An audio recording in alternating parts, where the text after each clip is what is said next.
Good morning, Grace family. My name is Teresa Dutzman. My family and I have attended Grace for 4.5 years, and I have served in Adventureland for 4 years.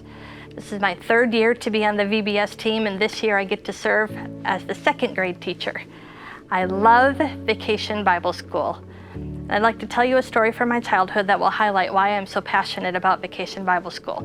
When I was young, my family was not Christian. My parents weren't believers. They were lost and confused.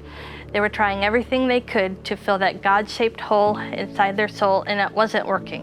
One night, in desperation, my mom, alone and in her room, pulled a New Testament out of a trunk and pretty much told God, I'm going to read this cover to cover, and you better show up or else. And he did. She was saved that night. But now what? If you've never been raised in Christian community with a church family, how do you find one? How do you pick a church? She didn't know how. So months passed. Summer came, and a woman named Mrs. Wilson walked across the street and handed my mom a flyer.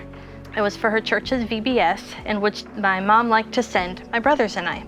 She did, and we went, and we had a wonderful week connecting. And that's how we got connected with a wonderful little Bible-believing church. Now, what if Mrs. Wilson hadn't walked that flyer across the street that day? I mean, I get it as an adult, the spiritual warfare, the tension, the battle in the heavenlies for the souls. What if she had made excuses? What if she had said, they're probably too busy. I'll bet they're not interested. They're not very churchy, which we weren't. We were not a Leave It to Beaver family, if you know what I mean.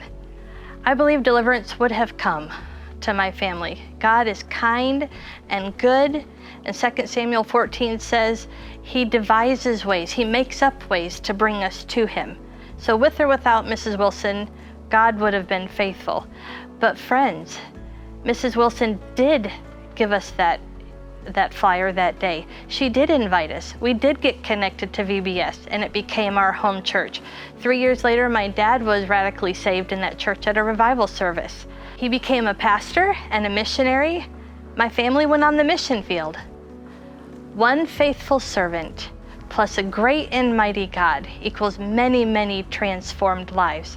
I was looking through our family tree the other day, and I was noticing my folks and the children and the spouses and the grandchildren and now great-grandchildren all loving and serving and honoring God.